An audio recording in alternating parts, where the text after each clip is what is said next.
Hello, and welcome back to this podcast counts as Socializing, the podcast where instead of going out and meeting new people, we stay in and talk to the people we already know. I'm your host, Kayla, and this is my co-host, Nick, and today Hello. we are joined with our longtime friend, Max.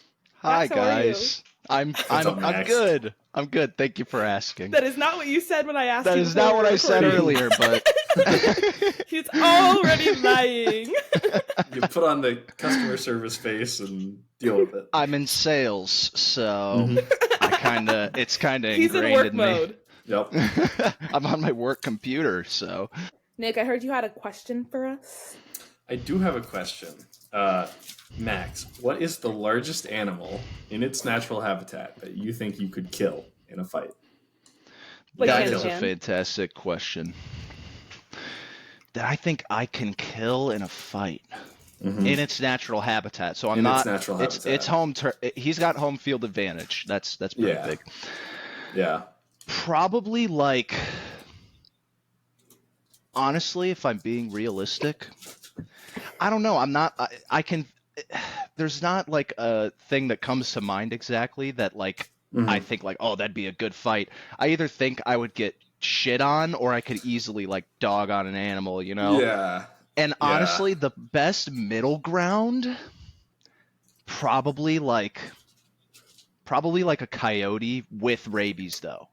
So That's actually kind of where it I has was a bit thinking. of the advantage of rabies. Interesting. I think it had I the could be. advantage before rabies. Coyotes are not One that big. coyote. They're not big. Maybe Yeah. a wolf. I definitely no Wolf shot. seems, But that's kind of where I went as well, actually. I was Yeah, thinking about this earlier. Wolf I have seems too big. yeah, Coyote and I have feels black like it might You labs. be can't take a wolf like 100%. You I cannot don't take a think so. wolf. no, fuck no. Those things are huge. I'm very iffy on your ability to take a coyote. I think if you get the they're first... not as big as you think. but Honestly, I think- you could just kick them. You could really I just was kick gonna them. say, if you can get the first kick in, I think you're good. If they get to you first, I think you're gonna have a hard time getting it off of you. I think you got the reach on him. I've got the I reach, and if it gets anywhere, got the let's say speed, it gets though. my arm, If I have that adrenaline pumping, I can pick it up easily, with it attached to my arm, So Okay, I don't know. This is where I was thinking. And I don't know if this is gonna be a controversial answer or not. I was gonna say goose. Because I think if I get the neck, I oh, can dude, just... if you get the Bop, neck, bop, it's bop. over. Once you get the gooseneck, you're golden. It's Yeah. pretty easy, and it's Yeah. really not that hard. They bite you, but they don't fucking. they're not They gonna don't kill have you. any they're nasty. stabbing Part where I was- mechanisms. Yeah. These You know? are pretty aggressive, so I think I'd be scared, but I think I could get my hands around its throat and just throttle If it. I think it would give you I a think good opportunity to engage, because it would be coming at you. 100%. I agree. And honestly, Yeah. let's be honest, if you got the adrenaline pumping, right, one goose bite ain't gonna hurt. So you can let it get close and then just Yeah. grab the neck and it's over, Yep. Mm-hmm. Mm-hmm. Yeah, and I agree. the reason I kind of went to coyote is I've play wrestled with a big dog. It's similar It's not size. the same. I know it's But not quite they're the same, smaller. but They're it's smaller. the coyotes are smaller and it's same body shape and It's not gonna play wrestle with you. Well, Though. It's gonna bite to hurt. I understand Listen, Kate. that. But I'm saying, physically, I know I'm stronger than a large dog. The average weight of a coyote is 15 to 46 pounds. Yeah, they don't get that Okay, big. It's what is the not force of big. its bite? Probably not that much. It's not. It's They're nose. scavengers. They're not like combat predators. They're not they Okay. kill, but they kill so they're not they rat kill I like think you. rabbits. No, I definitely think you could. I think you're coming out a little beat up. Oh, I'll be bleeding. Now I'll be. you're It'd adding be an rabies entertaining- I'm not into the saying- equation, Max. But reverse, you added rabies in. One bite, you're dead. Even if you win the That's not- fight. Well, You're I'm long-term vaccinated. dead. I'm vaccinated against rabies. Little does that fucking coyote know. So that advantage doesn't do fucking shit. He thinks So- he has the advantage, but Dude, you're one step I'm He's ahead. glad coming in with someone asked science that on his question. side. Mm-hmm. Yeah. Listen, All right. it's over for a coyote in any sense, honestly. I think that's a good answer. Yeah. Thank I you. also toyed around with the idea of like a seal, but in its natural habitat, absolutely no way. In its natural just, like, habitat. no Drown shot. no. you, But Nick. then I also thought like they can like retract their heads and shit. They're like too slippery. They're also They'll just, like- slippery. They're also I don't very know how I would slippery. kill Like it. if you, let's say Yeah. you Seals- throw a punch, right? Mhm. There's like a chance. Like it's not like obviously if you go they're throw all a like punch, 6 blubber. inches of it blubber could just on like there, too. Yeah, it's not doing it could just anything. like Yeah, it's just slip gonna off too. bounce. It's just Yeah, gonna and you're like, bounce. yeah, I don't know about seal. And Nah, you're I in the don't think water. so. All it has to do is pull you under the water, and you're Yeah. drowning. Yeah. Yeah, no, seal Yeah. definitely not. I'm gonna Yeah. have to disagree on that one. But the Okay, thoughts there. So Maybe I've like been a- having like Okay, sorry. I've been having pretty crazy dreams recently, and Oh I boy. told Nick already, but I had a Hunger Games like related dream, which has Wow. also been in this, which is also like not uncommon for me recently. But in this dream, You also Gabby just was reread there, and we're The Hunger Games. Oh shit. I which know, Guest just star. part of it. Well, I reread it relatively recently. once. And then I was like, "Am I mentally ill? I want to start from the beginning again." That is usually a sign of being mentally ill. Like But- just rereading the same shit all the time. Yeah. But anyway, Yeah. so Gabby and I are supposed to be allied, right? And literally, as soon as it starts, long range attack, Gabby's dead. And I'm like, well, fuck, that was like my one That was like advantage short-lived. here that I was teamed up. Yeah. Sorry, Gabby, the but way that I Eesh. avenged her and killed the other person was I took a nearby animal and beat the shit out of them with it. what was the animal? I don't remember, but I feel like it was probably goose-like, which is why that was my first thought. Like I used it like as a club, Wow. Oh man. and I made it Okay. pretty far. I didn't like at the end of the dream, like the games With are the still goose. going, but You made it No, far with I- the goose. Afterward, you're Or like did you standing abandon over the the dead body. yeah, the goose and I, or whatever animal it was, it's a dream, so like it's not all there, but It just the animal and I parted ways after. Yeah. The animal probably died in that attack, and So we then- did too. especially if you were beating I'm just- someone within an inch of their life with death? the animal. No, I you were killed probably, to you death. were The other probably guy. the animal is simultaneously being beat to death with the other They're person's being like head. beat to death on each other. Oh my Um, god. God, we're gonna I'm have to ima- trigger a warning for animal abuse on this Yeah, episode. I'm imagining you standing Dude. over like a dead body now, holding this like bloody, dripping goose, and you're like, your goose is But cooked. I made it pretty far God after damn that. it! God So- damn it, Nick. Fuck. I think All right, I think well, it would be really funny to have Oh God, go ahead, Nick. a series of like Hunger Games, like a Hunger Games spoof where the whole thing is just someone killing other people with animals, and then they No, just drop like the an animal only pun at weapon- the end afterward. Yeah. Imagine like Yeah. everyone has to use animals though. Like the only Mhm. weapons that are available are animals. Like you It's have like to in like That would be Smash pretty when you funny. can change like what items you get. You Wow. put it all in like fans. Smash Bros reference. Heather and I used to do dumb shit like that all the time. We'd be Yeah. like, we're gonna play, but we can only use like The, The really fucking shitty fan items. too. Fan only. we often did like baseball bat or like the punching bag. Mhm. Yeah.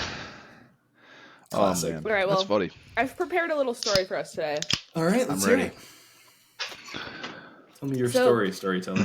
This is the story of the confidence of a white man, the audacity of a DIYer, a Hobby Lobby enthusiast, and a wannabe cosplayer. Are these all the same person? This is all the same person. Oh, We are talking okay. about Frank William Abagnale Jr., who was born April 27th, 1948 in the Bronx as the third of four children. He was And, walking there. The he was Bronx. walking there. So this is the true story of the now Leonardo DiCaprio film Catch Me If You Can, Oh. which I brought up last week to Nick, and he was like, I "I've never heard see. of this." So I was like, "I've got to tell this story." God, Have I you haven't seen this seen that movie movie. before, Max? Literally, Okay, so this will it be was new to so both of long you. ago. It was so long ago. So it'll But be new yes. to both of you then. Mhm. Yes. The movie was pretty like after I did the research, it was fairly similar. They definitely did like add some elephants. Add some elements and like make it more like cinematic and stuff, but it was pretty close. If you get the elephant he had a in wild the life, so animal-only Hunger Games, you kind of win. I don't know how you're using Probably that not as as a well. weapon, unless you can train You gotta it. like ride it. Yeah, maybe the sponsors can drop you like trained animals, and you just Trained animal. I feel like he would just accidentally step on you and you're like out of the game.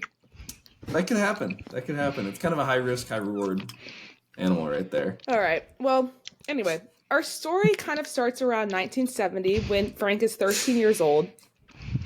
His parents separated, and then 2 years later, they officially divorced.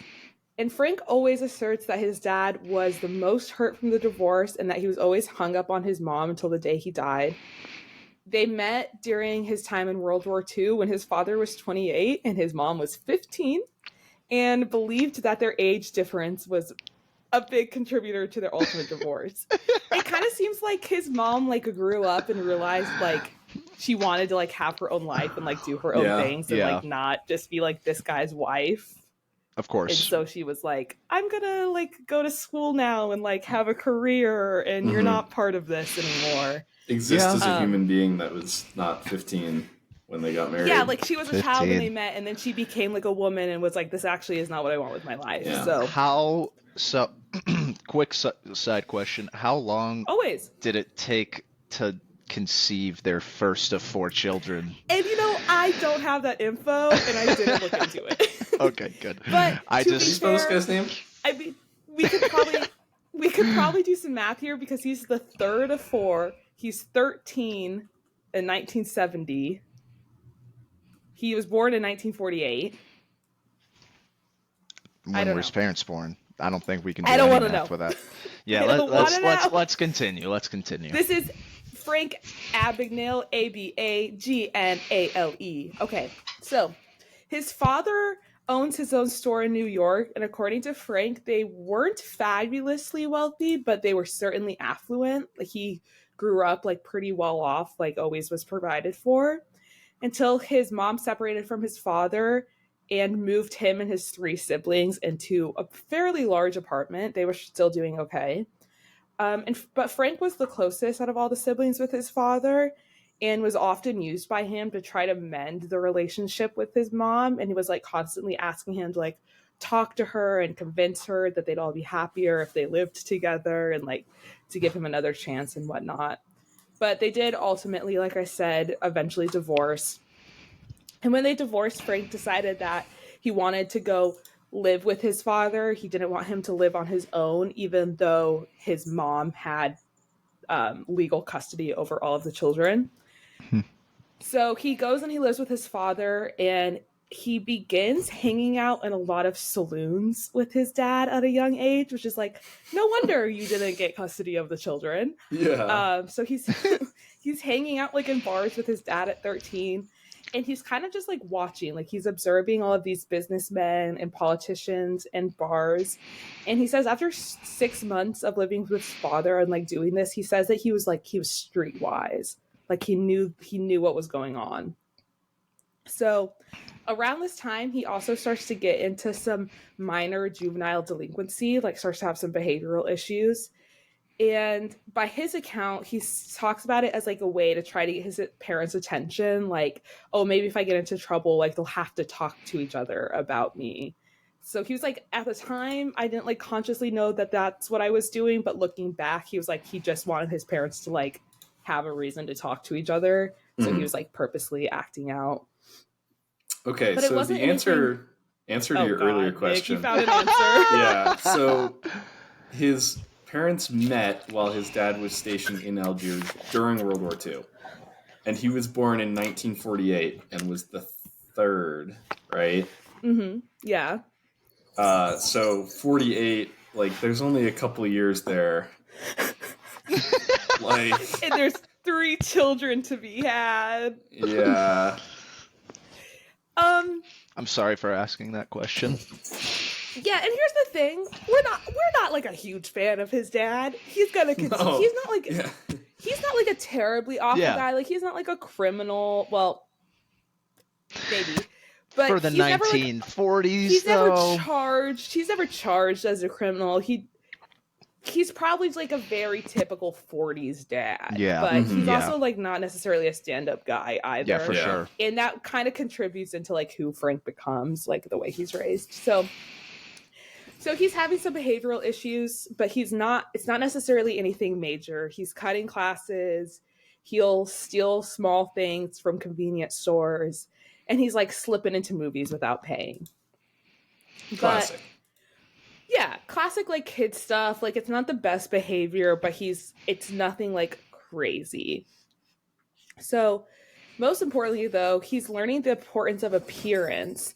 And in his book he writes, quote, I learned early that class is universally admired. Almost any fault, sin, or crime is considered more lenient if there's a touch of class involved. End quote. So he's just kind of learning like it's more about like how you present yourself in the world and instead of what you're really doing. Like he learned that very early on he's learning like I can get away with things if I'm like walking the walk also. Yeah. So it's like really easy to commit like white collar crime and then like not face any punishment for it. So I think he's like 13, 14 at this time, and that's when he's first realizing this is like, if I put on like a good front, I can get away with shit. And that is really going to be like the through line for like the rest of his life. So after a carjacking incident lands him in jail, his dad bails him out. And the carjacking incident was weird because it sounded like he maybe wasn't necessarily involved with it. Like he was just kind of like in a bad crowd and his friend stole a car and he like went joyriding with them and then they all got busted for it.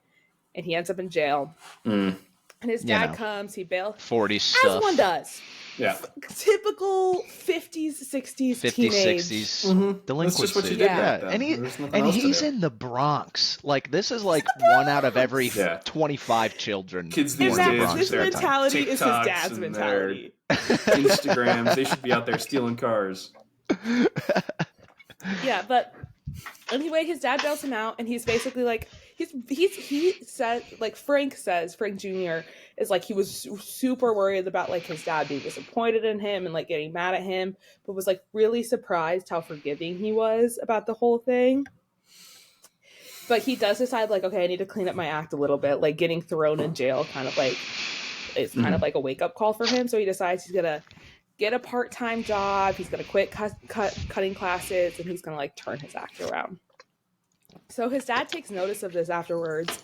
He realizes that like Frank's really trying to do a good job. So he buys him an old Ford and like as a project, like to fix up and like drive around and whatnot. And by Frank's account, this is kind of the beginning of the end for him. He says the Ford is like the catalyst to everything else. Because he says once he got the car is when he started noticing like the power that women had over him, basically. He was like, I always knew I liked girls, but he was like, once I started being able to go out with girls and like take them places, he was like, I would do anything to like impress a lady, take them on a date, and like having a car like added to that. Like it gave him more freedom. And sorry, I gotta take a drink real quick. Non-alcoholic one. Yeah, a little sippy sip. And when I read through Frank's published a memoir in like the 80s, I think, and I read through it, and I end up leaving a lot of this out, but he talks about women a lot as like his motive for everything. And it really does not come up as much in the Leo movie. That's really funny. But so he says he starts noticing his attraction to girls more, and he's taking a lot of girls on dates, but he soon realizes that if he wants to keep up with this lifestyle of taking girls out all the time, he's got to make more money. Got to get rich. Mm-hmm. He's like, a part-time job is not cutting it if I want to take all these ladies out. Women be shopping. Yeah, and he was like that wasn't even the problem though. He was like, I can take a girl on a cheap date, of course. Like I can take them to a hot dog stand. But he's like, the girls that I want aren't the girls that want to go to the hot dog stand. Duh. I want the girls that want to go to the Obviously he has a thirst. He does. He has a thirst, and he needs to quench his thirst. What he So- should have done was just date cougars, because then they provide the money. True, sugar If And mama. only woman. you were there. I If know. only you were I there could've at the saved this If timing. only I because was born in the Bronx on Hot April moms could've saved 27th, this man. 1948. You could have helped.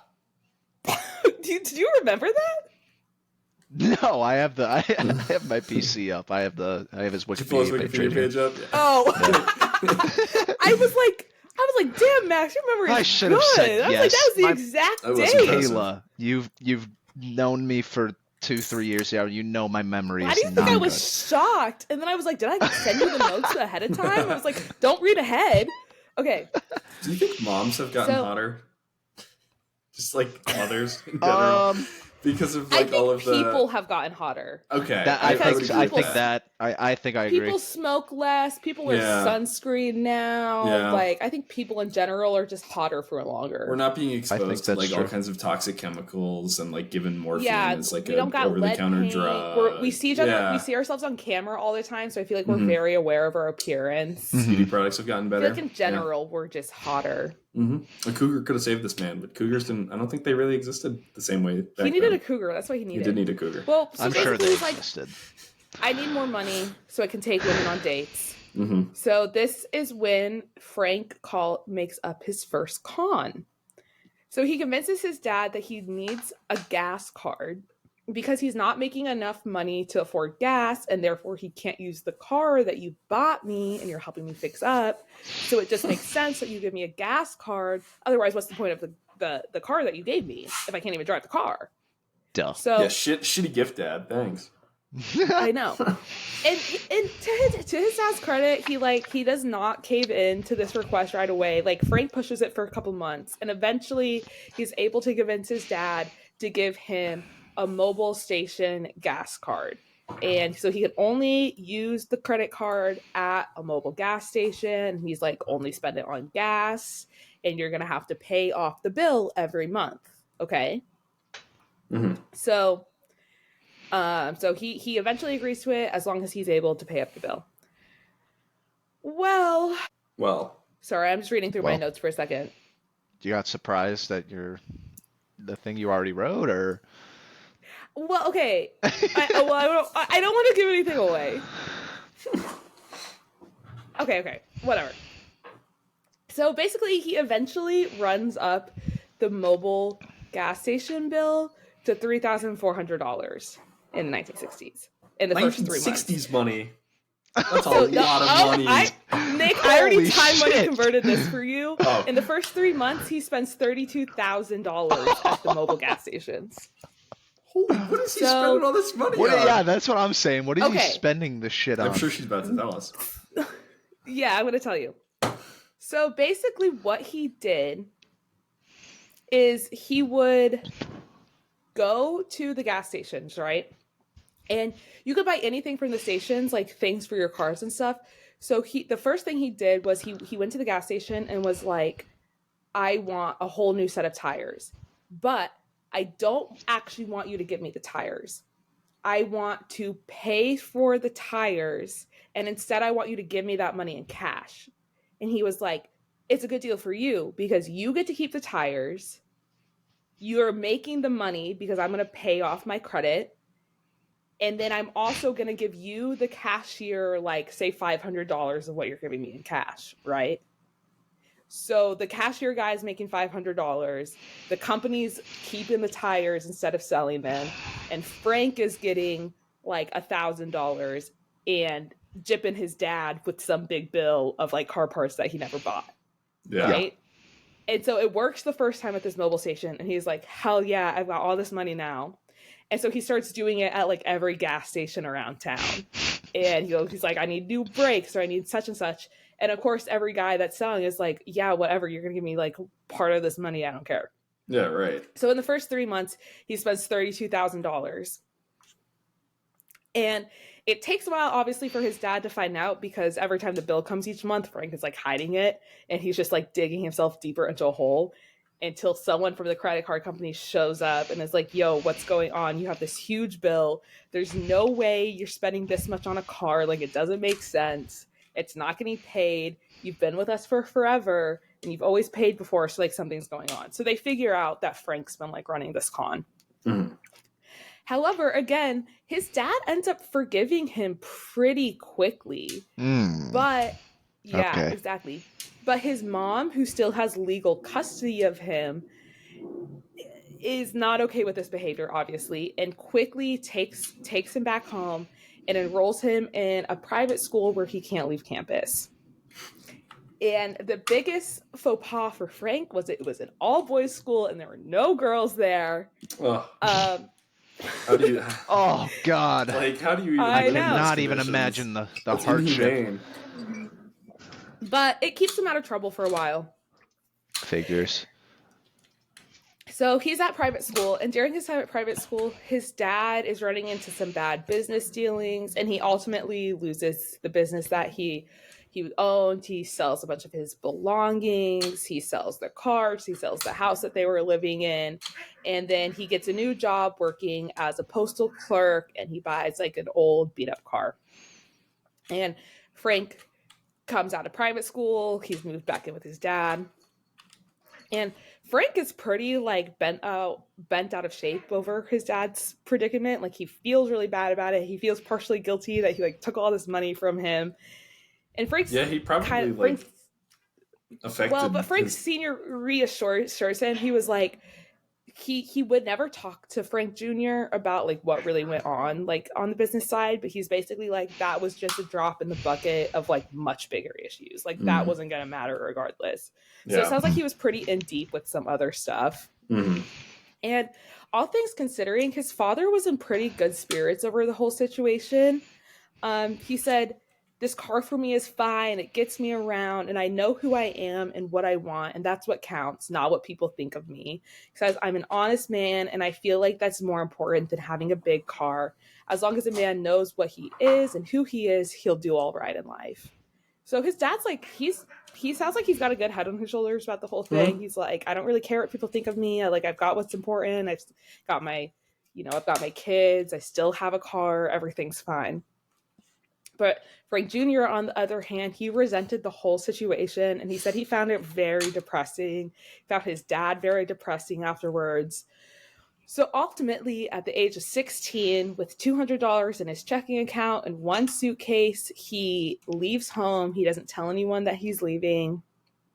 And he hops on a bus to the city, and he's in New York City. So he reaches New York City with his one suitcase and his $200. And he immediately finds a family to con. He finds a boy Lovely. of his same age. I know. Frank is right on the money. So he's there. He doesn't know anyone. He has no place to stay.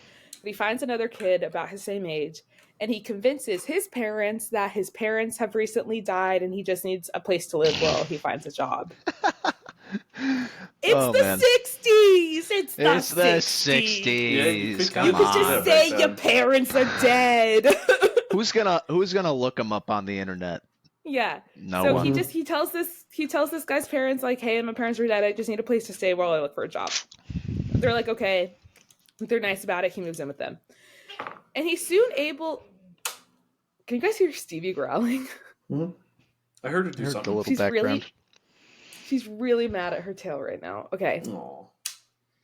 So he soon is able to land a job making $1.50 an hour, but it doesn't take long for him to realize that he can't live his big New York City lifestyle with $60 a week. Yeah, that's not a lot of money. And it's not a lot of money. Even in the 60s, he's not making a lot. He's not paying rent either. Yeah, though. he managed to living spend with some like other... $3,000 in, 3 months? And he's now making $60 a week? Mm-hmm. It's going to take a while to pay that back, buddy. Yeah. He decides the issue isn't that he's a high school dropout, but rather that he's only 16 years old. He says, quote, "I wasn't being paid low wages because I was a high school dropout, but because I was only 16. A boy simply isn't worth a man's wages." So overnight, he decides that he's going to be 10 years older. So he's now 26-year-old Frank. Oh, of course. Wow. Yeah, obviously. Con number 2 in the Big Apple. Be 26. That will fix our issues. Mm-hmm. However, it doesn't fix his issues. He realizes that a lack of education actually is going to make it hard to get a high-paying job. Well, He's like crazy. he learned his lesson. No one will hire the 26-year-old college dropout. That's insane. So he's starting to write bad checks with his altered driver's license and just saying that he's older. And he's writing like 2 to 3 bad checks daily. And he's making so much money off of just writing bad checks that he quits his job and is just like, I'll just write bad checks full time. So he's basically just like, he's writing checks basically that he just doesn't have money in his account to pay. Right. Hard day's work. How does he get money from that though?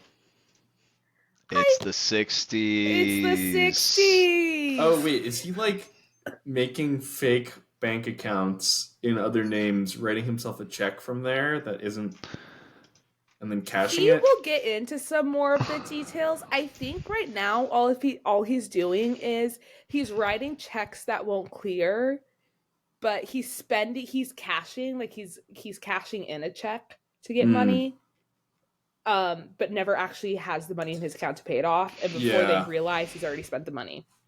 And it just hasn't caught up to him yet. Like, eventually, someone's obviously going to be like, you owe us money. Yeah, you could get away with that for a while because banks were not connected to the internet. And, like... Yep. Exactly. Like, everything's like a paper trail. So everything's like a paper trail. So it's like he's just writing checks that there's not actually money to fill. Mm-hmm. But obviously that isn't sustainable because they're going to realize, like, yo, you owe us this money. There's not this money in your account.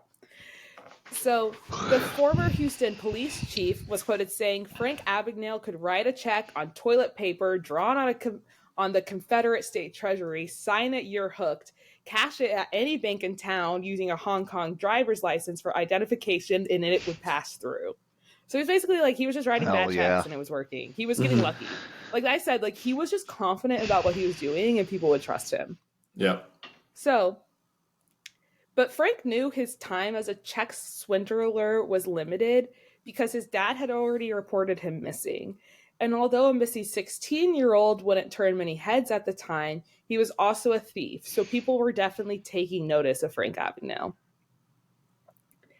So at first he contemplates leaving New York and maybe trying his scam in a different city until he sees an Eastern airline flight crew leaving a hotel on 42nd Street. And then he starts to devise a new plan. He decides he's going to be a pilot. That looks like a good job. Except he's not going to be a real pilot, of course, because he has no intention of studying or training learning or how to fly a plane. Attending flight school. Yeah, he has no intention of learning to fly a plane. This is the part or of the doing movie any work I know. to fly a plane. But he knows that he could definitely make himself look like a pilot. And no one suspects a pilot to, 1, be a local of the city, and 2, be writing bad checks. So, and he admits initially he thinks that this plan is ludicrous, but that doesn't stop him from calling Pan Am the next morning and conning his way into receiving a pilot's uniform. So he calls Pan Am and he tells the man on the other side of the phone that his name is Robert Black, and that he was due to pilot a flight at 7 that day, but God forbid, he's misplaced his uniform. And he says, this is something that has never happened to me in my 7 years of flying Pan Am. He's like, I'm so embarrassed. I don't know how this happens. Is there any way for me to get a new uniform before I need to fly tonight?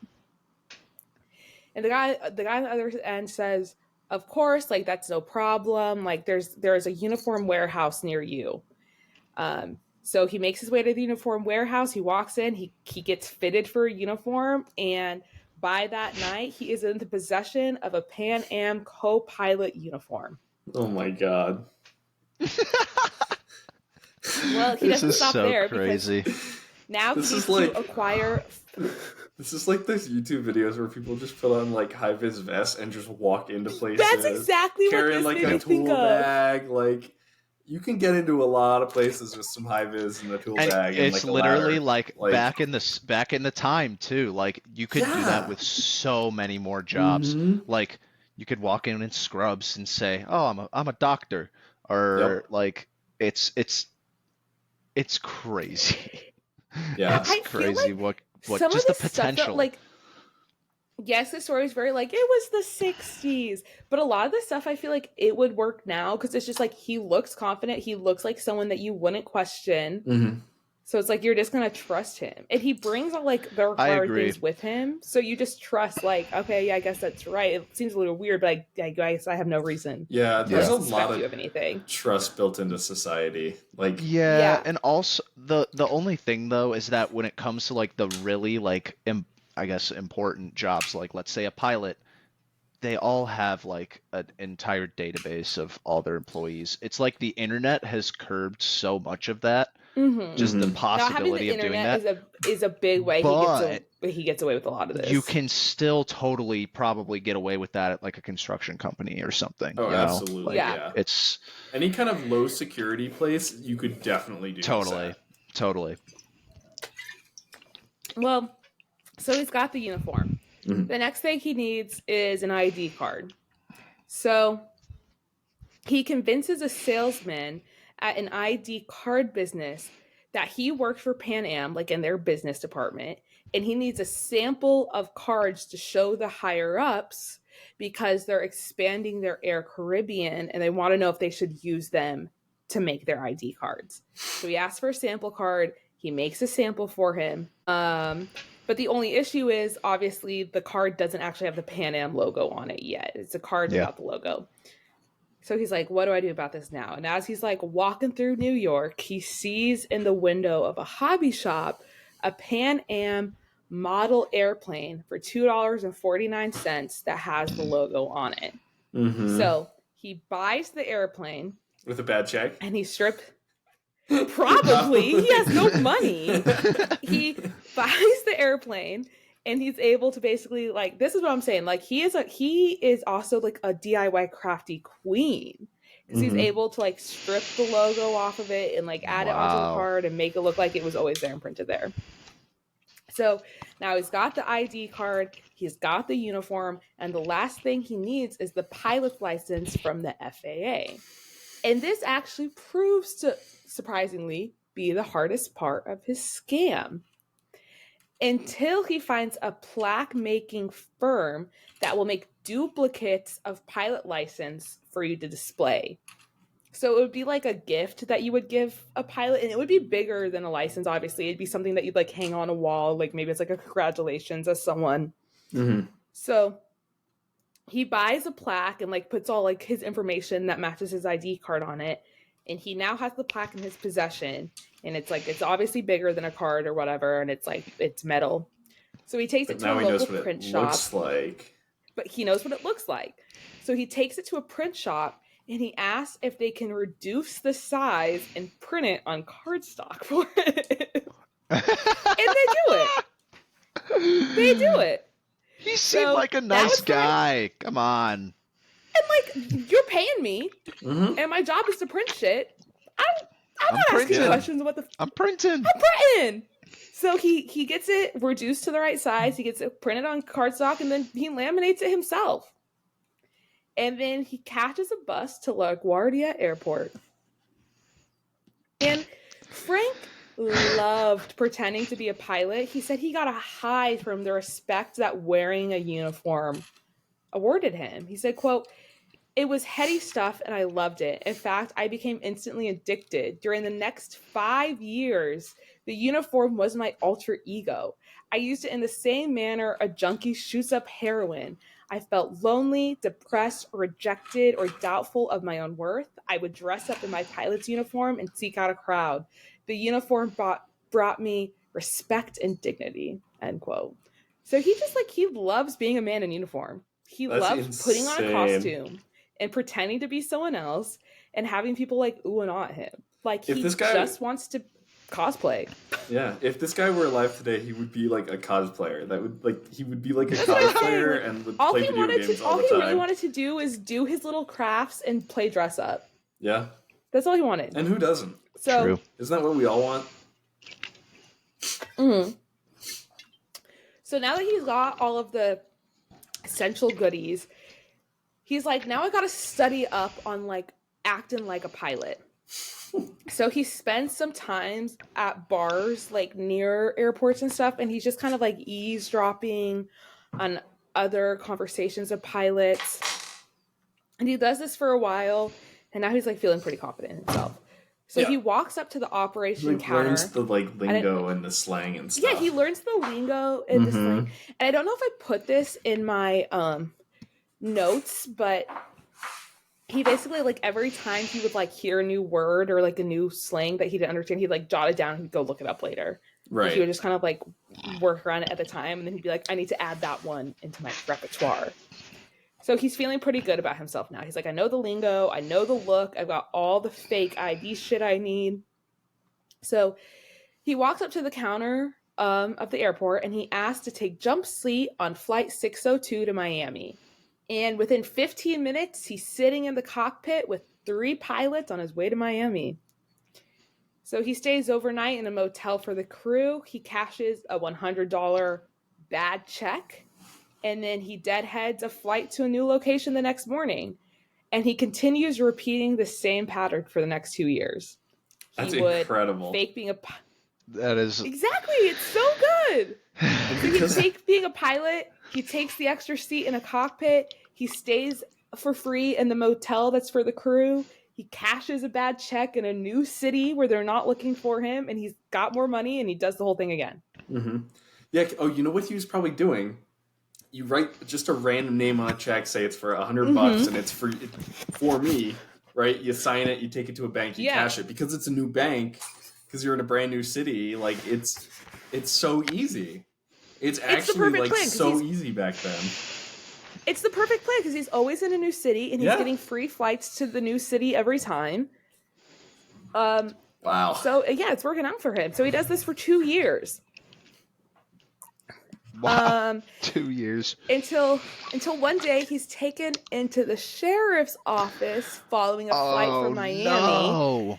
I know it's coming down. Damn, it's coming crashing down for him. So dang. So his authenticity had been questioned by the airline in New Orleans. So Frank, luckily, however, because the Pan Am office was closed over the weekend, it was a Friday when he's arrested. FBI agent assigned to questioning Frank wasn't able to actually call the Pan Am office to confirm that he was an employee there. So he provides, like, he's like, I don't know what they're talking about. I don't know why I'm being questioned. Like, here's my license saying I'm a pilot. Here's my ID that matches the name on the license. So he's showing all of his like identification papers to this sheriff. And he's also like, and I have some pilot friends that will vouch for me that work at Pan Am, because he's hanging out at all these bars. He's meeting pilots in cockpits. He's part of the connections. scene.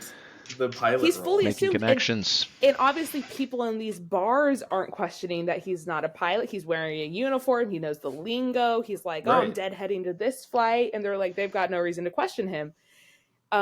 So he like provides some references to the officer to corroborate his story.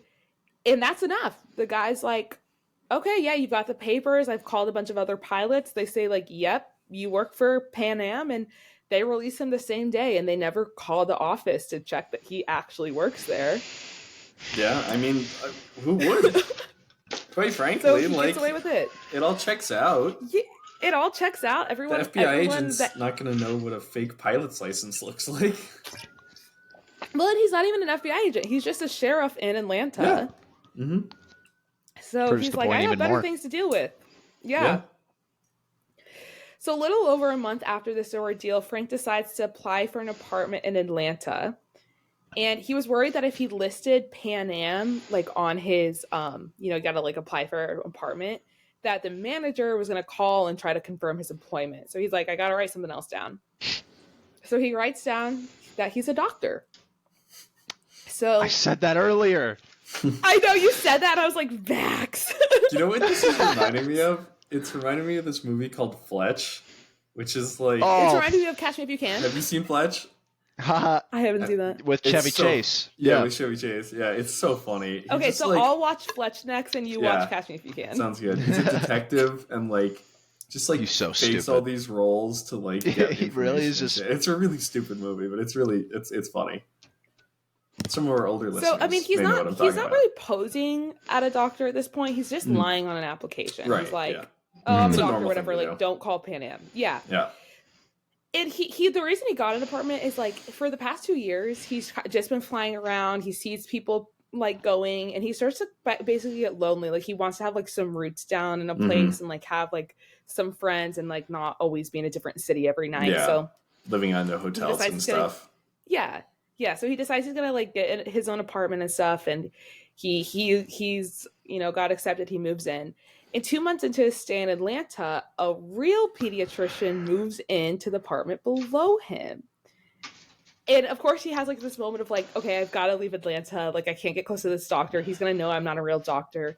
And like in the 2 months before this guy moves in, like his neighbors know him as a doctor.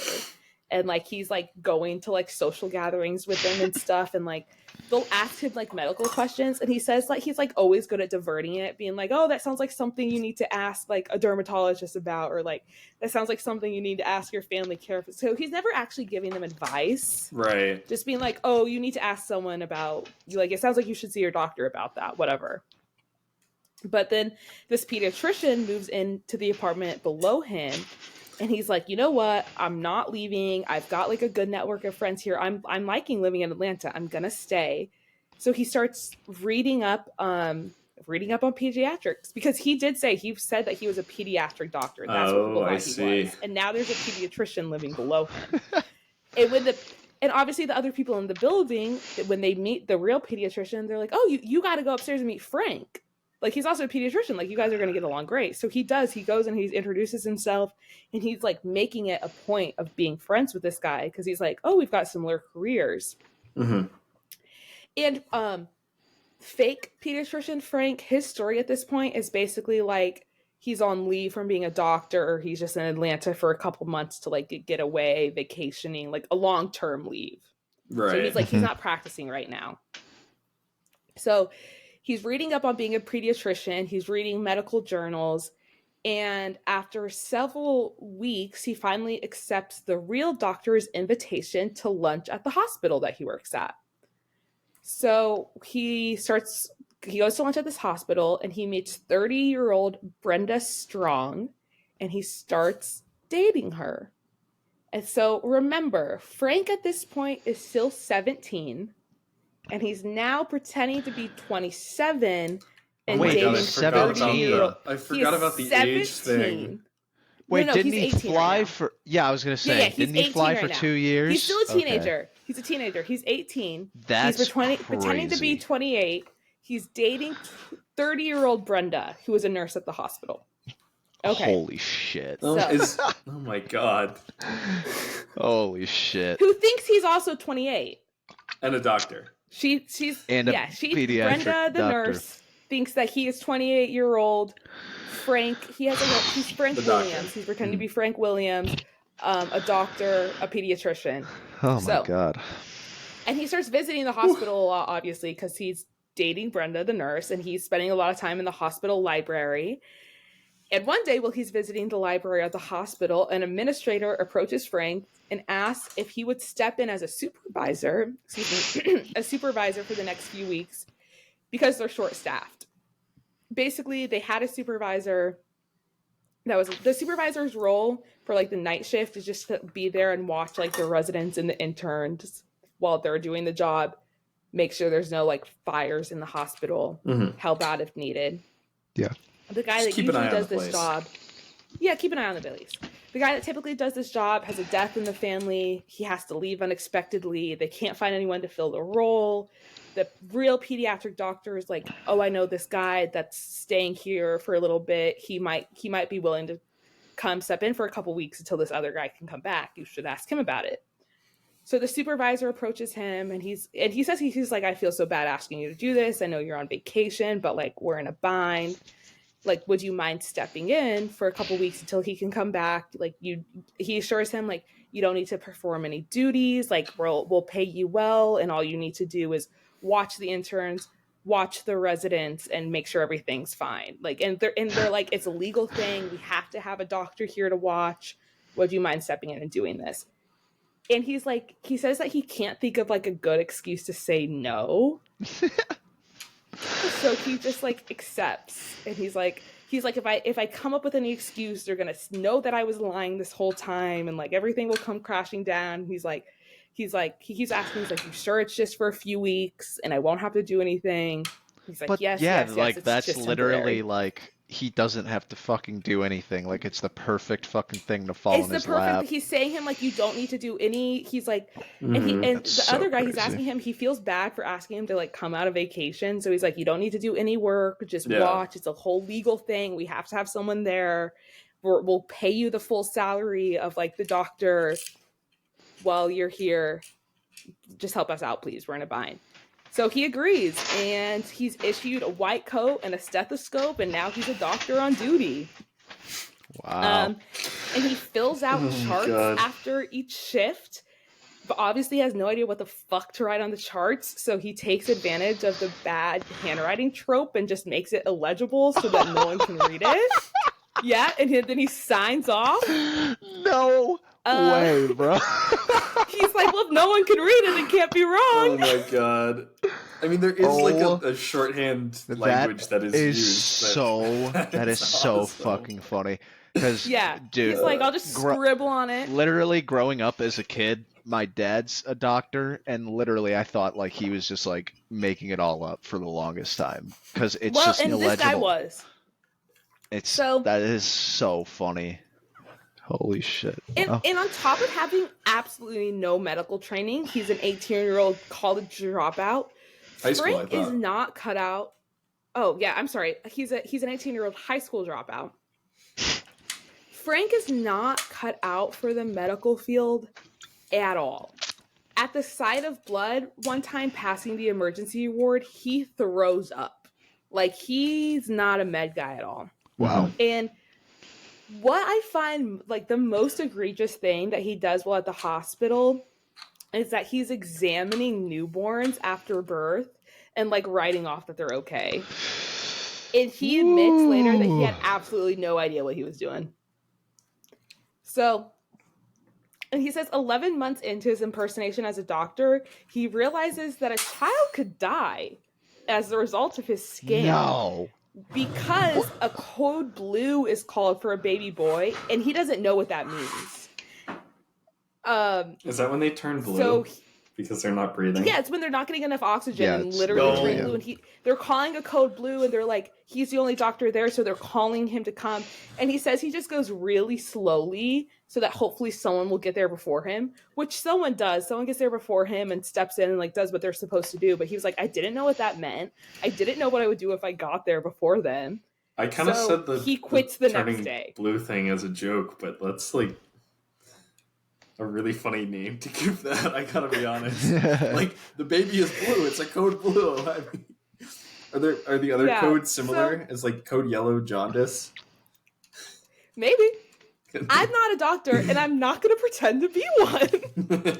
So this is the point where he realizes that like this scam could actually kill a kid. Like, so he quits the next day, and he leaves Atlanta as soon as his apartment lease is up. So, and this is a good move because at the same time, the FBI agent who's he calls O'Reilly, which I believe is a fake name in his book, but we'll also call him O'Reilly. The FBI agent O'Reilly, who is assigned to his case, is ordered to drop all other cases and focus solely on catching Frank. Because at this point, he is stealing a lot of money from people. Yeah, and banks. So it proves really good that he flees out of Atlanta because they are hot on his trail looking for him. But it wasn't long until he found himself caught in another lie. While visiting a flight attendant that knew him as Robert Conrad, he met Assistant State Attorney Jackson Wilcox, and he believed Frank to be a Harvard Law School graduate that had just never taken the bar exam before.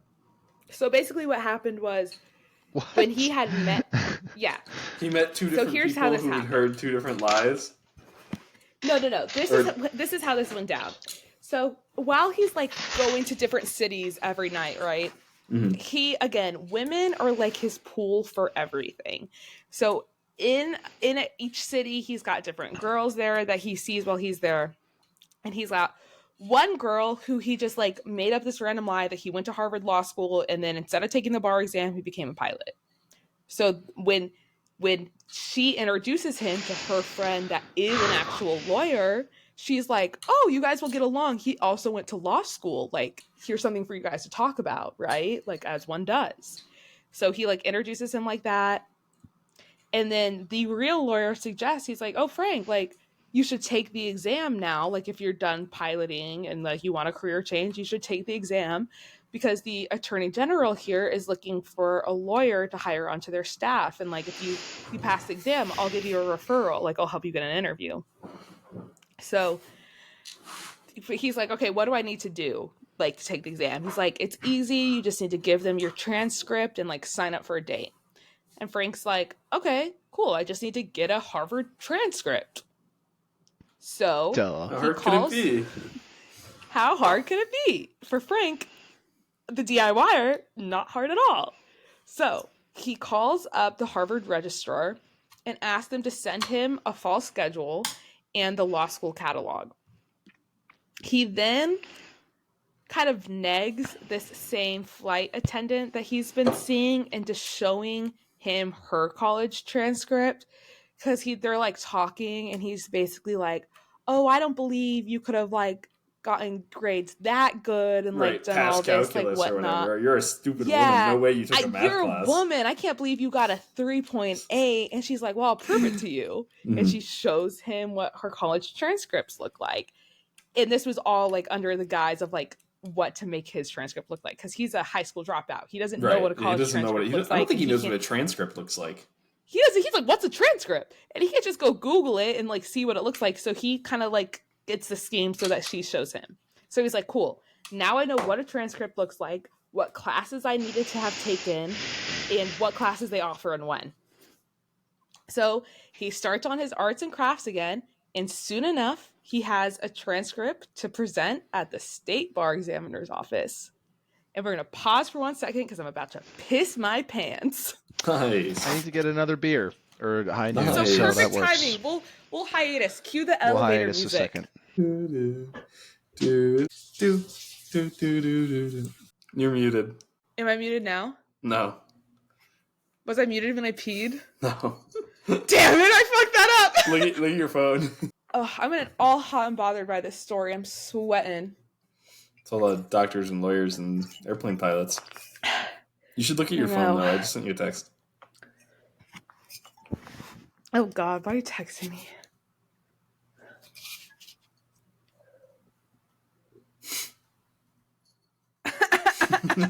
Do you like it? No, not really. I mean, it just sounds like some being. So you don't have a piss kink, and now we know that. And that's, have a piss kink. Where were we? So he presents his Harvard transcript to the state bar exam, and they accept it, and he schedules a time to take the test. Spends 3 weeks studying. He fails. He studies another 6 weeks. He fails again. He only gets 3 attempts to take the bar. Okay? However, and I don't think they're supposed to do this. I couldn't figure out if this was like a Frank is lucky as fuck thing or if they always do this. But after each fail, they gave him back his exam and showed him like what he missed and like what the correct answers were. So he was able to like... I feel like they don't do that these days. I've not I probably feel like that would be illegal today. And the way he described it was someone there must have really liked me. Like, he sounded like he was surprised by it. So he fails the first time, he fails the second time, but he's learning a lot from it. And he does significantly better on the second attempt than he does the first attempt. Yeah, third time's a charm. So, exactly. And he's determined to pass on his third and final try. So 7 weeks later, he takes it again, and he passes. And 2 weeks later, he receives a license to practice law. He does not have a high school diploma. He does not have a college degree, but he does have a license to practice law. And like a real one, Jason too. Wilcox, a real one, yeah. Yeah, took he the took the exam. bar. He passed. I mean, him it past the probably bar. doesn't count because he had a fake transcript to get it, but he passed the test.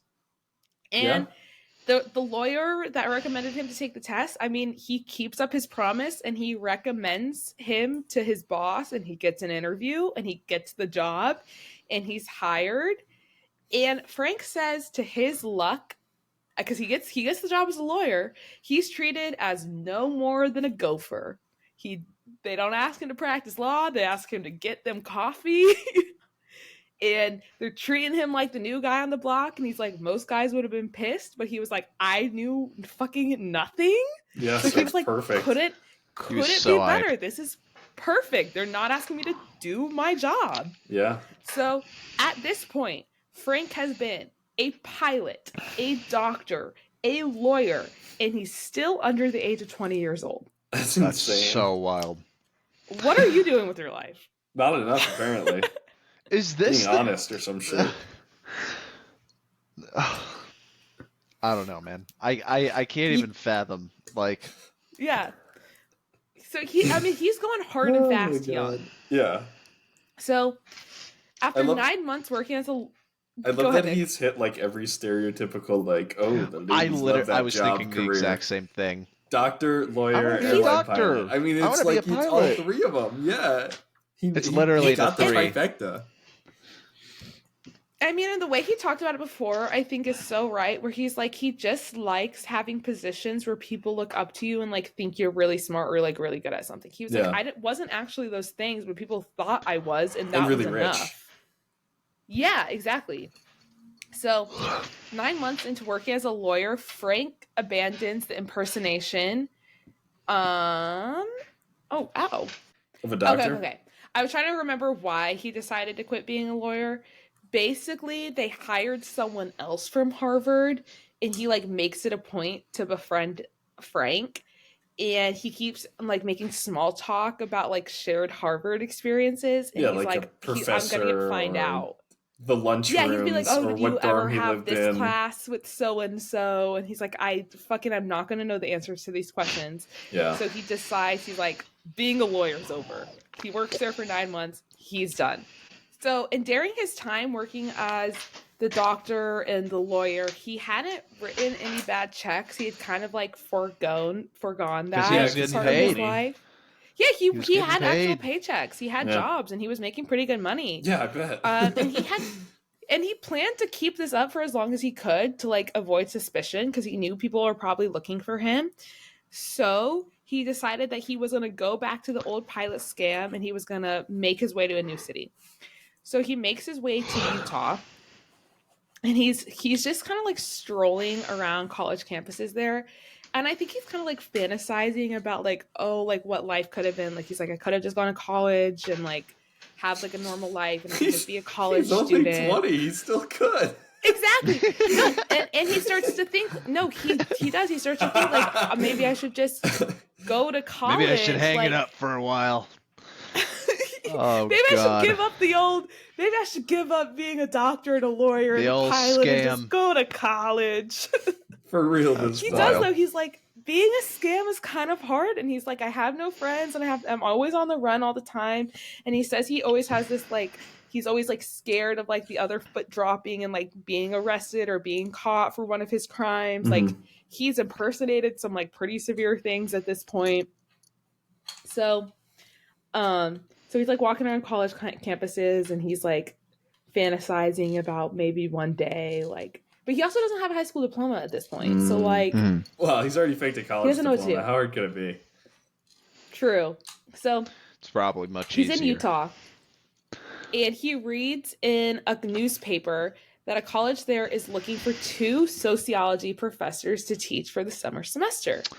So Frank becomes Dr. Frank Adams, PhD from Columbia University. Oh my God. And again, forges fake transcripts and makes other fake documents. And he obtains the position after just 1 hour interviewing. He's a professor too now. He's a professor of sociology. He's hired to teach 2 6-week semesters. Airline pilot professor. That's incredible. This is what I was Professor talking with a about when I doctorate said, too. Who has to teach? he's a doctor. Yeah. Who has been He's a hired double Who to has doctor. to teach now? He's now needs to teach 2 semesters of a 6-week sociology class.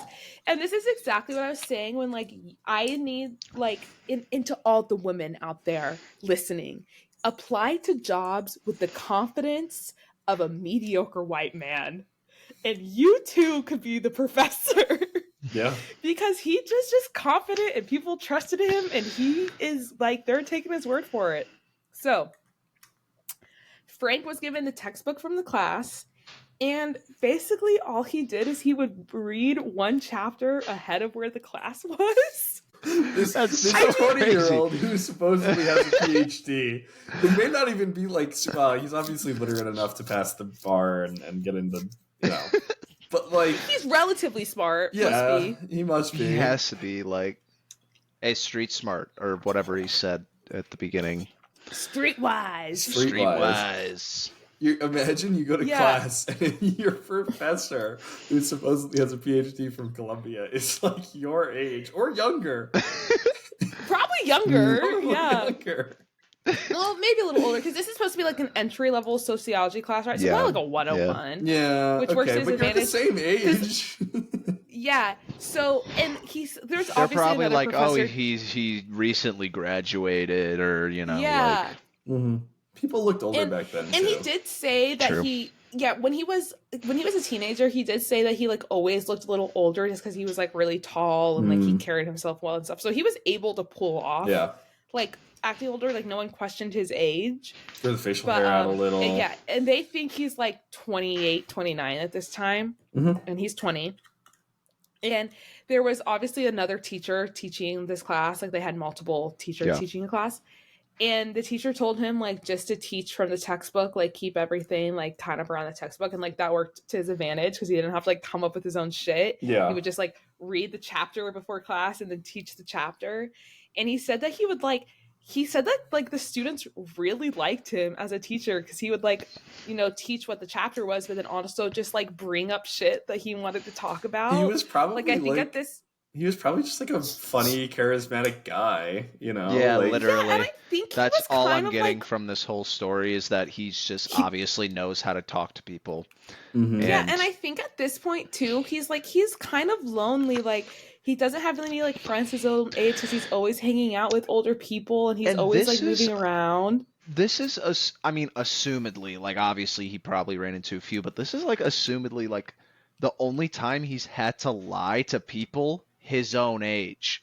So like, but I think he's now like, he's honestly, like getting all the cred from all these people that are like his peers, not on paper, but and like I think other than like obviously pretending that he's the professor and like no sociology, I think for the most part he's kind of being himself in the classroom. Like he's just bringing up shit that he wants to talk about with people that are also his own age. And sociology is like malleable too. Yeah, like you can kind of just talk about shit. And he's just making it like a very like sociable class. And he said that like the kids really liked him, and like when the semester was up he got a lot of like really nice letters from them about like how much they enjoyed the class and stuff. So he teaches both semesters over the summer, and then he ditches Utah for California, and that's it. That's his whole stint as a professor. He never comes back to it. Wow. He just the college days. He teaches his 2 semester and he leaves. Yeah, he's college days. He went to college. That's awesome.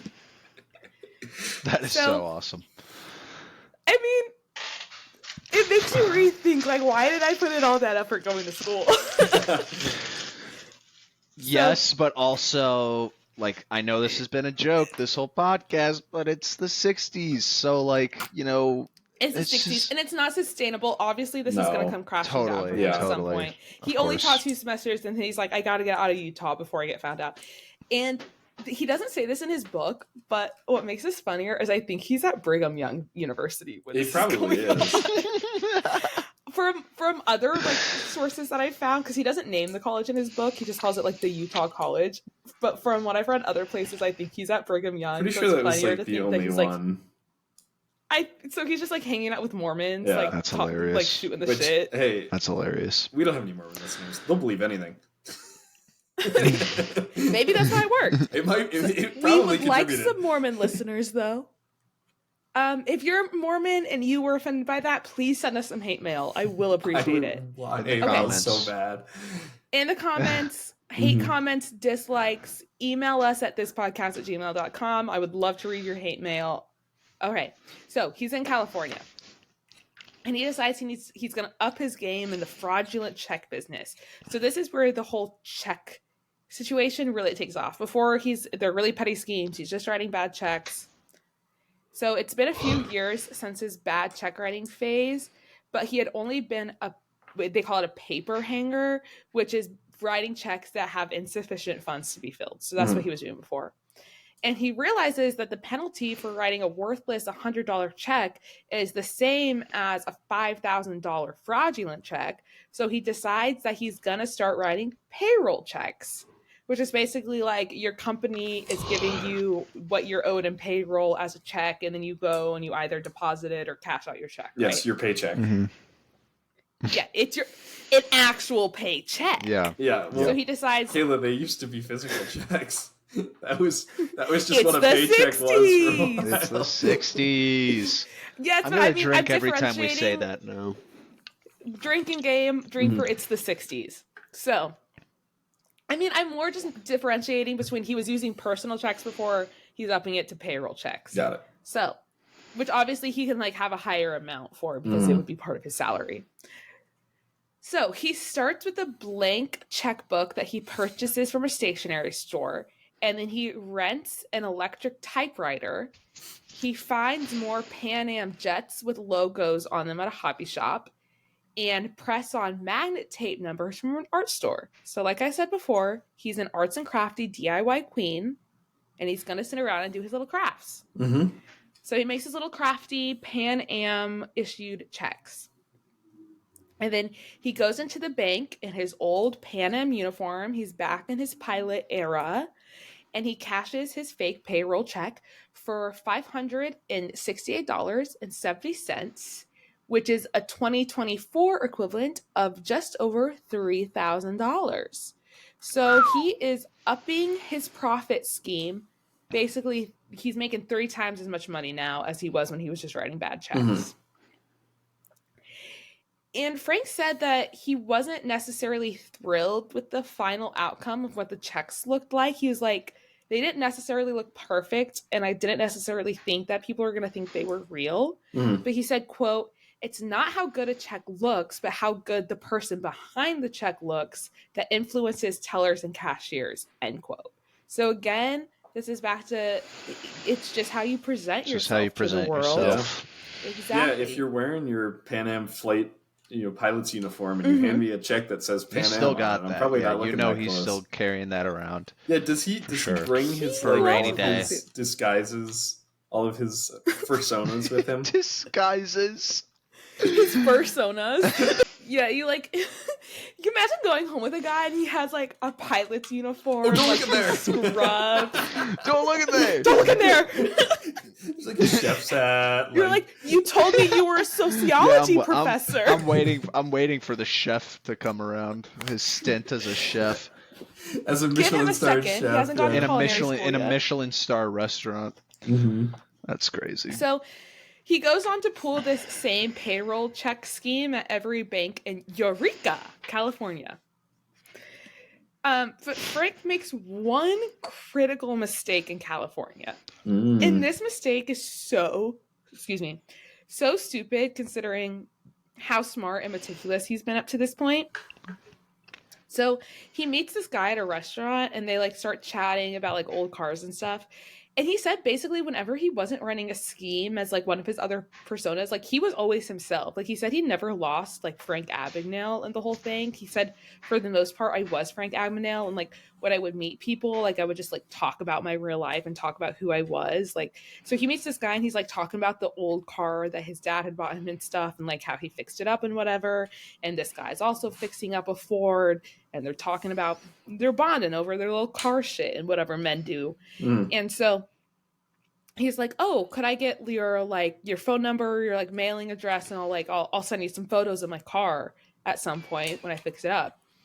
So he goes to like, he borrows a pencil from the waitress and goes to like jot down on the back of one of his like fake checks his address to hand it to the guy. And while he's writing out the address, the guy gets a phone call at like a payphone and has to like run out. And he's like, I'll catch you back at the restaurant next time. I'll get your address. I'll see you later. And he says he makes a comment to the waitress about like, oh, like lead in your pencil sucks. Like you need to get a better pencil because it's like written really lightly on the page. Whatever. Okay. But the big mistake he makes is he accidentally uses this check with his real name and real home address and cashes it in at a bank. Oops. Come on, bro.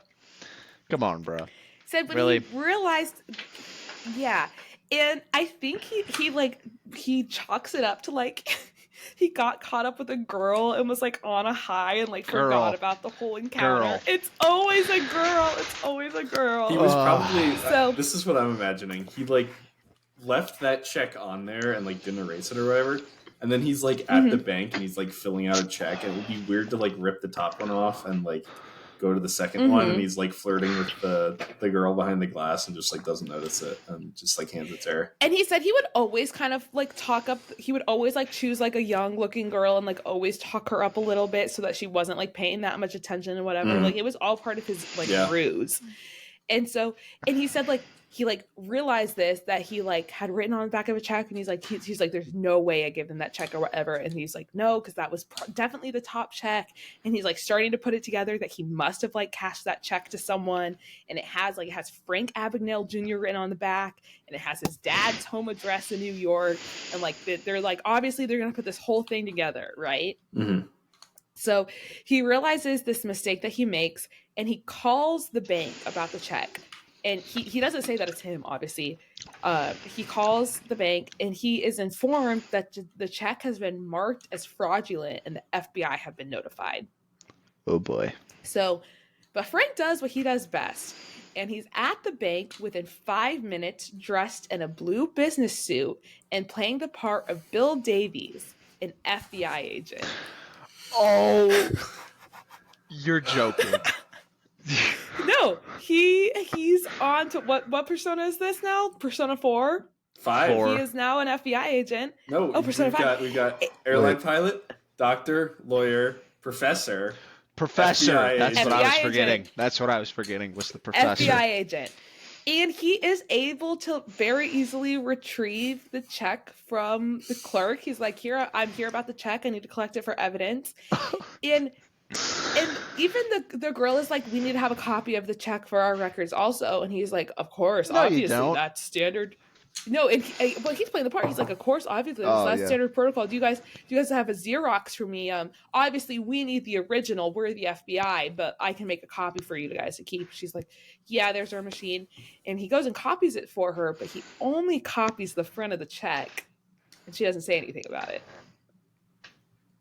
So he gives her the copy, he leaves with the real check, and he makes off scot-free. So, and although the FBI are searching for Frank at this point, he's always several days ahead of them, right? Like it always takes a minute for them to figure out what city he's committing the crimes in. And then by the time the FBI show up in that town, he's always already flown to another town because he's being this fake pilot and getting in on these flights. It's the 60s. So they're never it's the 60s and they're never in the same town at the same time. So he's always able to get away with it. Mm-hmm. It takes so long to, one, find out the check is fraudulent. Mm-hmm. Two, communicate. First you have to ask the bank that the check would have originated from and been like, oh, they don't have that account there. This is fraudulent. Then you have to get in contact with the local police about the fraudulent check. Then the FBI have to hear about this fraudulent local check. And then you have to get an FBI agent out there to go get it. I mean, no wonder it takes some days. And also you have to list all the witnesses, and you have to fucking get everyone's story of anyone who might have even seen Frank. And he's so non-suspicious when he's doing things that they probably don't remember. It's not like someone who looks a little shady coming in. By the time all the pieces are put together, he's already somewhere else doing it all over again. And he does, like, he knows a lot about checks, and I think I get into this a little bit later in my notes, but he does do a couple things that make it take even longer for them to get all of the information. Yeah. So he's like giving himself enough time to get away. Right. He's probably like putting actual routing numbers for like a real bank on there, and like, or like maybe it's off by like a digit or two, and then like a believable checking number. He knows these numbers and he knows what they mean, and he uses them to his advantage. Yep. And so Frank has recommended, he says, there are 3 things that make a good swindler, and I'm going to teach you what they are, and use these to your own discretion, okay? Let me get my notebook. So number 1, obviously, personality. He says they should be well dressed. I give up. Confidence. No, I'm just kidding. Max, you're out. They should be well dressed, confident, authoritative, charming, and courteous. He says he always like puts on a show. He's always nice to the clerk. He's always like flirting a little bit. He always chooses like a young girl, and he's always confident in like this persona that he's put on, which is usually like his pilot. The second thing is observation. He says they need to be able to pick up on details that the average person is gonna overlook. And then lastly is research. And to paraphrase Frank, a con artist's best weapon is their brain. And Frank knew so much about checks that he probably knew more about the checks than the bankers knew about the checks. So these are some of Frank's check facts in case you want to swindle banks also. He says, all legitimate checks have at least one perforated edge of the top, like from when you're ripping it out of the book, or 2 or 3 sides are perforated if you're taking it out of a business ledger. I don't know what a business ledger is. It's like where you would put all of the It's like a journal. It's literally just like, it's a fancy word for a journal. Like, so perforated like your edges. business dealing. And in the 60s, when everyone had like stationaries and print shops and stuff, this was a big deal because apparently getting a perforated edge was a lot harder than getting a non-perforated edge. So that was like a clear sign of a fake check if all the edges were straight. All checks, personal or business, have a serial number in the lower left-hand corner. And the numbers mean specific things, right? So the first number denotes which Federal Reserve district the check was printed at, and there are only 12 of them. So the number has to be between 1 and 12. 1 through 12. So if you have like a 13, it's obviously a fake check. Okay. So he knew that. The next number indicates the district of the Federal Reserve. And the number after that, a 0, will indicate that immediate check, that the immediate credit is available on that check. Okay, so that's the first series of numbers. Then the second series of numbers identifies the clearinghouse, which is the intermediate between the Federal Reserve and the bank. So it's like who makes the checks, where they're going, third party. That's the number. And then the last series of number is the account assigned to the account number assigned to the person at the bank. Like it's your personal checks. You are the owner of these checks is the last number. And that is given to you by your bank. So although most tellers never actually look at these numbers, a lot of the times, if they did, they might not even know what they mean. A computer would definitely recognize these numbers. And the check swindler can use these numbers to their advantage. And like the way he did this was really confusing, and I'm not going to try to explain it because I don't understand it. But basically, he was able to get the checks sent to a bunch of different locations by having the computers talk to each other, so that it took a longer amount of time before anyone noticed that it was a fraudulent check. So you could basically, like, if you cashed it in San Francisco, get that San Francisco computer to tell a Boston computer, to tell an LA computer, to tell a Chicago computer, to tell a Bronx computer. So they're sending information to a bunch of different computers before hitting the final computer. So it takes a couple days longer. Yeah. So that was how he was able to like give himself more time before it got to its final destination, and they were like, yo, this check is not real. And by then he's far away from the original office. Yeah. So he knows a lot about the checks, and he's able to use it to his advantage. So Frank is stealing so much money from banks at this point that he wasn't able to fit any of his clothes into his suitcase or duffel bag because it was just filled with loose bills. Oh my God. Do you really need that much money? Like, at this point, just chill. Chill out a little bit, man. Where are you putting your clothes? Mm-hmm. He has a solution, though, because he rents a safety deposit box in San Francisco and fills it with $25,000, which is the equivalent to $250,000 today. Holy moly. So he's really up the ante from the $100. That's a lot of money. Banks tend to notice when people steal that much money, too. Yeah, no, the FBI at this point, it's like a full-on investigation. Yeah. They are on his ass. They are trying to. He's got his own code names at this point. They're trying to catch him. What were they calling him? He is stealing a lot of money. What was his? Do you know what his code name was? It was something. I do, but it was something dumb. It was like flight something or flight risk. I didn't even write it down. It wasn't creative. cool. Yeah. You can look it up real quick if you want to, Nick. But it didn't give me any pizzazz. Right. Mm-hmm. And the pizzazz is important. So the pizzazz is really important. Maybe we can come up with a name for him. But yeah, he was known as something by the FBI, and they're actively looking for this man at this point because they know that he is stealing a lot of money from him. So and he's probably like 22, 23 now, probably. He is still in his 20s. He is still 20 at this time. This is still all in the same year. Jesus, wow. This is all in the span of 4 years? Yes. He is moving hard and fast. This is us going to college, guys. All our 4 years are there. The time it took us to graduate college and have $0. And for some people, we know it took even longer. Yeah.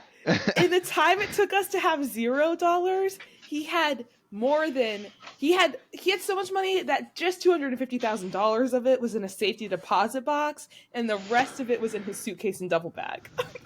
Oh, jeez. So Frank next ups his game by setting up a makeshift print shop in Vegas with a camera and printing press, and he makes 500 counterfeit Pan Am checks. He then goes to 100 casinos, bars, hotels, and nightclubs, cashing out checks. So he'll give them a check, and then he'll be like, can I get cash for that? And also like $50 in chips so that he doesn't look suspicious. Mm-hmm. And then he'll go and gamble the $50 in chips, and he'll either make a little bit of money or he'll lose the $50. And then he leaves with the money that he cashed in that was a fake check. Yep.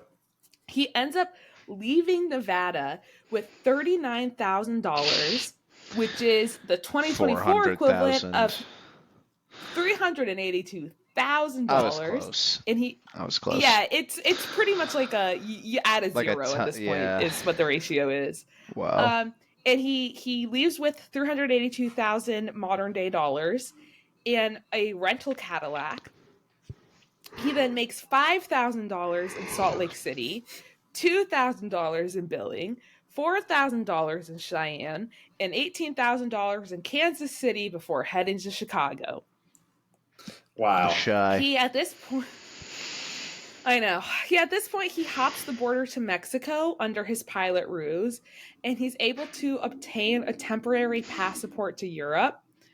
And he is really feeling the pressure of his crimes at this point. He's getting really paranoid about being caught, and he's kind of not being able to enjoy being rich because he's scared that he's going to get caught. And once he's in London, he realizes that leaving the U.S. doesn't fix the uneasiness of being a criminal on the run. He's like, you know what? They have cops here too. Crime is still illegal in Europe? What? He says he literally has that realization. Okay, he should have gone to Switzerland, though. That would have fixed it all. He should have gone to Brazil, and he realizes that later. But yeah, he realizes that oh shit, they could arrest me here too. This isn't helping. So he was thinking like rationally I should find some like faraway country and I should try to lay low for a while. But as he puts it, The quote, I was 60s. actually incapable of sound judgment. I realize now, driven by compulsion over which I had no control, I was now living by rationalizations. I was the hunted, the police were the hunter, the police were the bad guys. I had to steal to survive, to finance my continual flight from the bad guys. Consequently, I was justifying in my illegal means of support. So Wow. he's like, he's kind of like at this point, he's like, this is just my way of life. Like, my job is just criminal and their job is police. And that's just what it is. And I have to keep doing it. He's like, rationally, I should lay low, but I can't do that. He's like, I have this urge to just keep doing, like, this is my role now. This is my livelihood. So he finds himself in Paris and he meets another girl, obviously. Of course. And wouldn't you know that this girl's father owns a printing shop? And he is still posing as a Pan Am pilot. So he cons this man into doing a trial run of 10,000 Pan Am checks. So basically another one of the like, well, we might use you. Like, I could get you some business deals. Like, can you print me some checks to show them, like, show what they might look like? So he prints in 10,000 checks. And he also has him print him a more convincing Pan Am ID card. So he's upping his like fraudulent he's upped his identification game. now too. He's upping his game. Shit. So he's continuing the pilot con, and he's continuing the fraudulent checks, and everything is shaking out pretty well for him at this point until he's in a Boston airport, and two men approach him and ask, "Are you Frank Abagnale?" And obviously he lies. He says, no, I'm Frank William. And he produces his fake ID that says Frank Williams. And he shows his FFA license that says Frank Williams. And the men obviously don't believe him. They're like, no, we know you're Frank Abagnale, but he won't admit it to them. So they arrest him on vagrancy. And he's like, what do you mean? I have money on me. Like, you can't arrest me for that. And they're like, we're gonna do it anyway because we're the police. It's the 60s. It's the 60s. I so they arrest him on don't want to open a vagrancy. fourth drink, so I'm gonna. Okay, loser. Are you gonna really peer? It's a Thursday, dog. Come on. Okay, a Thursday's basically the weekend because Friday doesn't count. But we were gonna slack off at work tomorrow anyway. Beautiful sound. I slack off at work nice every day, Kayla. So Friday will be no different. So you'll be at peak performance tomorrow, Max. So they and you know what? So they take him into jail, and even like the jailers are like, what do you mean he's arrested for vagrancy? Like, he's in a pilot's uniform, he has money on him, he doesn't look like he was loitering. But they're FBI agents, and they're like, keep him in this cell. Okay. So they're like, whatever. Well, Frank might just be the luckiest son of a bitch, because guess who would walk into that jail cell other than Aloysius James Bailout Bailey, who would help bail out Frank from jail for $5,000. Oh my God. And then he drives Frank to the airport again, and he catches his deadhead flight to Miami. And he's off. So it's the attorney general that he used to work for, like, bails him out? No, this is some other dude. Oh, okay. This is some guy who basically makes his living, like, bailing people out of jails. I'm assuming he, like, helps you get bail, and then you would pay him, like, a certain amount. You probably pay him, like, a super high interest rate, yeah. Yeah. Why would they... And he just happens to, like, walk into the jail, and he, like, sees this guy, like, wearing a nice suit, obviously has money, and he's like, I'm gonna help you make bail. So he talks to the officers. He's like, how much to bail this guy out, right? Mm-hmm. And they set him a really high price. He's like, $5,000 for vagrancy. That's crazy.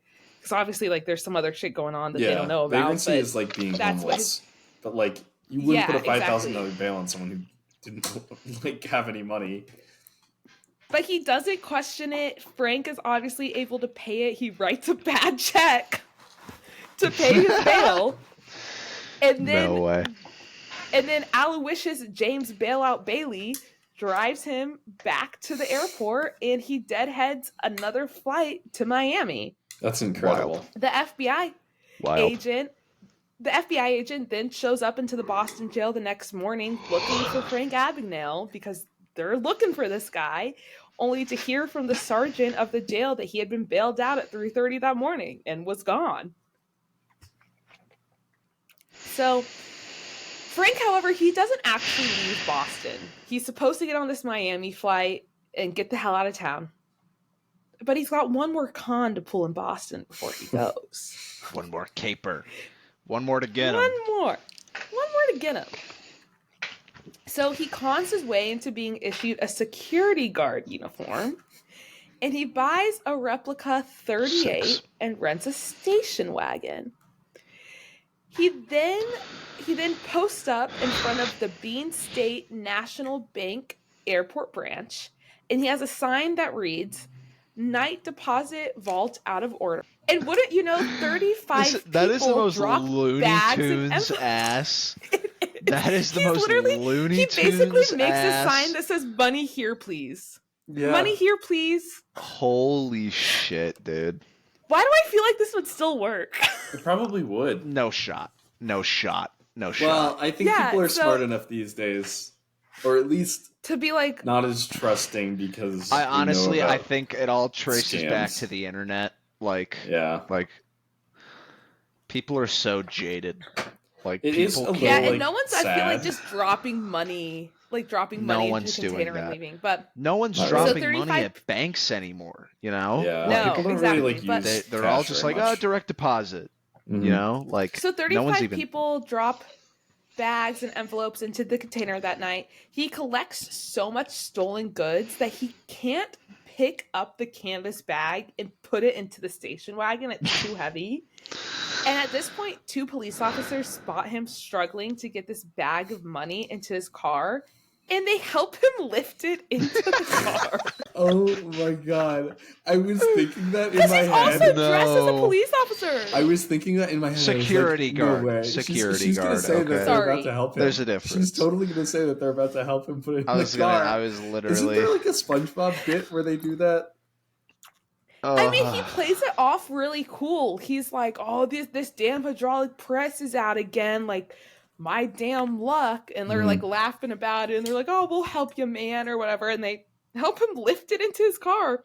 Yeah, there's definitely So- like a cartoon where the police show up and are like, "What are you doing over there?" And they're like, "Oh, just give me a hand with this," and it's like stolen goods. Yeah, That's definitely so- like a trope. He keeps only the cash. Like, everything else that people dropped into the box, he just kind of like throws out. He's like, "I only need the cash." He ends up making $62,800, which is the equivalent of $614,000. Oh It- my Wait, god. $614,000. Wait, Yeah, that's Yes! $614,000. Yes, you're right. You've gotten it right twice. Or 600,014. Is that what you're trying to get to? there is more. There is more. We'll round it up to 615. Okay. Because I can't say the Okay. hundreds place. It looks like. You didn't even make it. You were like 614. Wait, you were right there. You were so close. I'm too drunk for numbers. Okay. So he does his scheme, and then he gets on his Miami flight. He just had to make a quick buck first. Of course. He does eventually decide he needs to lay low, so he spends some time in like a non-touristy part of France, like just being on the DL. And he's starting to like settle in and like feel at home. But then he is ambushed by the FBI. They have caught up to him. They're ambushing him in the market, and Frank Abagnale Jr. has officially been caught. And he does make it to trial this time, and he is sentenced in France for his crimes. He gets a 6-month sentence. He's then moved to Denmark, where he's sentenced again. Oh They my take his god. U.S. passport away, and they deport him back to the U.S. Now, again, it is the 60s. They just put this man on a plane. Drink. They're like, this man... Well, you They're can't like, really get this off man it can't mid-flight.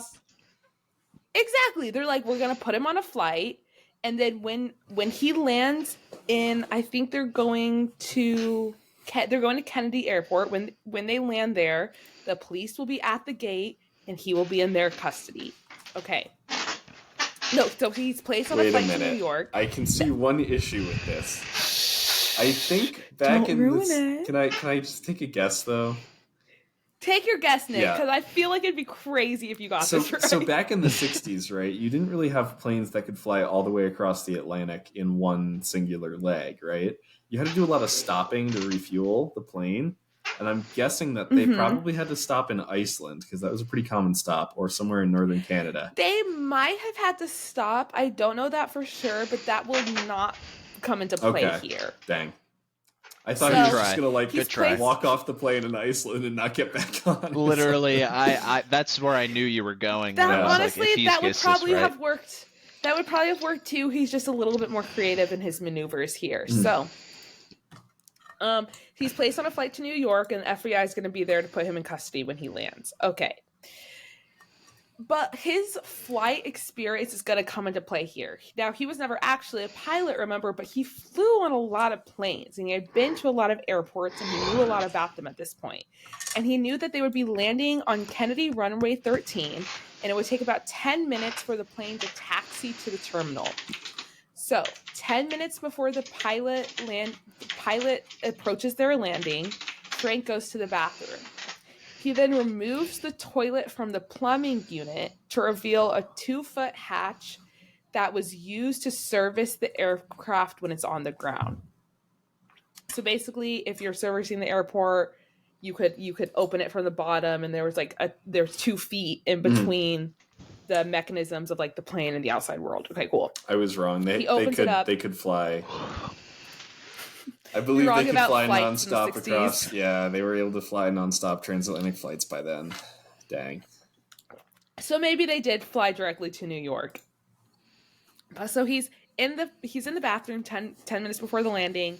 He takes the toilet out. He now has access to the ground. And he knew that the pilot, when they would go to turn into the terminal, they would slow down to almost a complete stop. So he waits until that moment, and then he lowers himself into the hatch, and then he opens the compartment to the outside of the plane. Now, he also knows that opening this compartment is going to make the alarm go off in the cockpit. But from experience riding with pilots, he knew that it wasn't uncommon for the door to open on impact when landing, and that the pilot would oftentimes just silence the alarm because it was no longer a threat for it to be open since they were on the ground. On the ground. It's not like critical. It's on the ground. It doesn't really matter if it's open. We'll deal with it later. The alarm's annoying. They would just turn it off. They don't usually go and check on it. Yeah. So when they land, he opens it up, and he's now hanging 10 feet off the ground. And as soon as the pilot slows to the almost stop, he let goes, he drops to the tarmac, and he darts. He goes off running.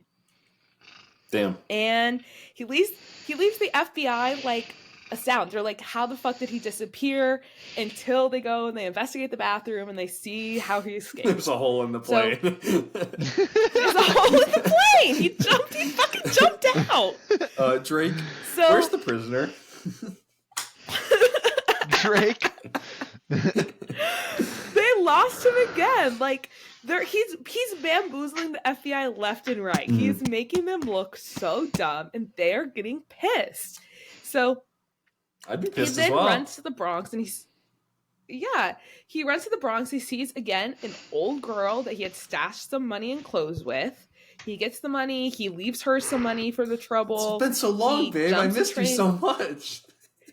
No, I think he literally said that this girl was like, "You've been gone so long. I was getting ready to sell your shit. I did not think you were coming back." But I think he takes $500 and just gives her the rest, which is good deal because I think he had $20,000 that he left with her. I mean, shit. Damn. All stolen money. So he then, whatever. I didn't steal it. I was gifted It's not your fault. It's real money. So he takes the money and then he hops a train to Montreal. And his plan at this point is to escape to Brazil because while he was in prison in Europe, he learned that Brazil had no extradition agreement with the US. So he was like, if I can just make it to Brazil, I'm going to be safe. I did not look up if that was true, but at the very least, Frank thought it was true. I believe it was for a long time. I don't think it's true anymore. But before he can get on the plane, he's arrested by a Canadian Mountie. And the Canadian Mountie drives him back to the New York-Canadian border. He hands him over to Border Patrol, who take him back to New York City, and he is now in a federal detention facility. So as great as his escape is, wasn't quite enough. He ends up back in custody. Dang. And at this point, you are like low-key rooting for him, since you're like, that was good. But reading his book makes you not root for him, because it's just, I mean, I guess it did come out in the 80s, like it was when it was published. It is rather sexist. Oh, I'm sure, yeah.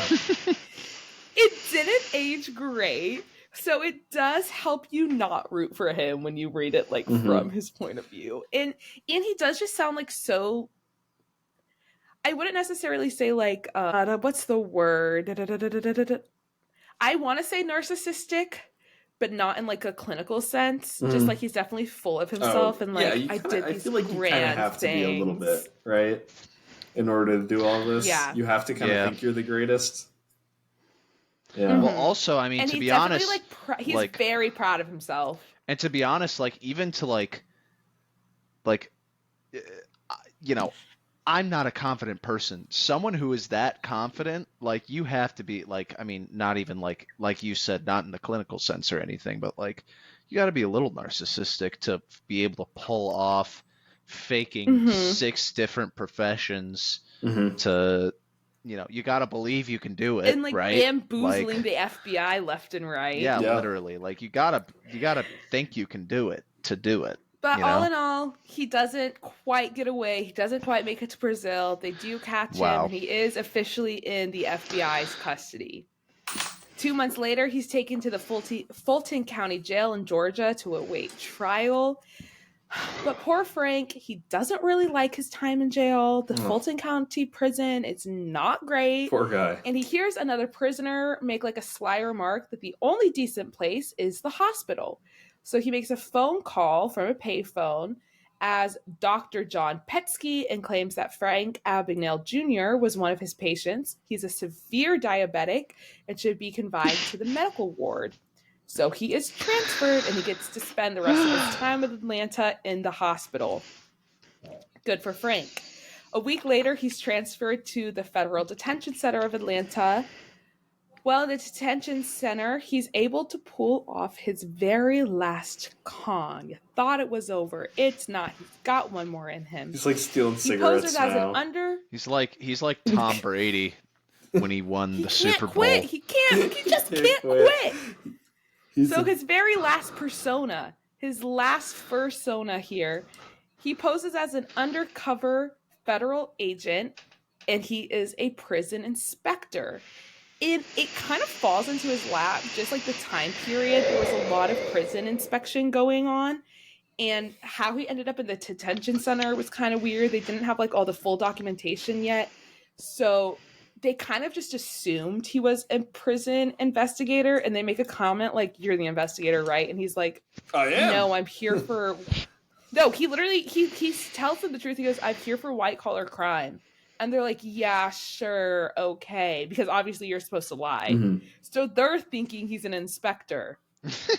And he's able to like use this ruse to get in contact with the lieutenant on duty, who then contacts O'Reilly, the head of the FBI investigation against him. And he's able to set up a meeting with O'Reilly under his false prison inspector character. That is wild. Exactly. And he gets permission to meet him outside of the jail. Of course, when he's released to meet O'Reilly, he does not go meet O'Reilly. He hops on a bus to New York. He doesn't make it very far. He's quickly apprehended again, but he had to get one more ruse out of him. Once he's apprehended, he does make it to trial. He pleads guilty to 7 counts of fraud. Only 7? He's charged with... I know, 7 counts of, he doesn't get charged with much. He's charged with 7 counts of fraud. He gets charged with 10 years for each count. So you would think 70 years, shit. but to run concurrently. So he'll serve each 7 sentences at the same time. Then he gets 2 years for the prison escape to run consecutively after the 10 years. Okay, so he's in there for 12 years. 12 years. He does not serve all 12 years. He serves some time, not very much. He gets out early on parole.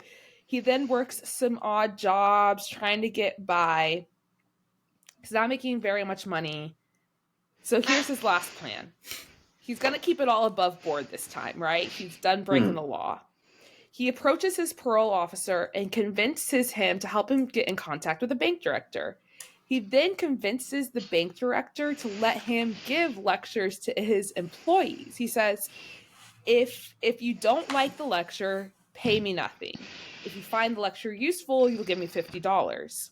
Well, the bank ends up loving his lecture. He has a lot of actually really useful information for them after spending the last few years swindling banks. Duping them, yeah. So the banks start to make calls around, and he starts to get other jobs, and before long he becomes a white-collar crime specialist and is in high demand by banks, hotels, and airlines. Wow. And in 3 years, Frank has offices in Houston and Denver with highly trained staff and is bringing in $3 million a year.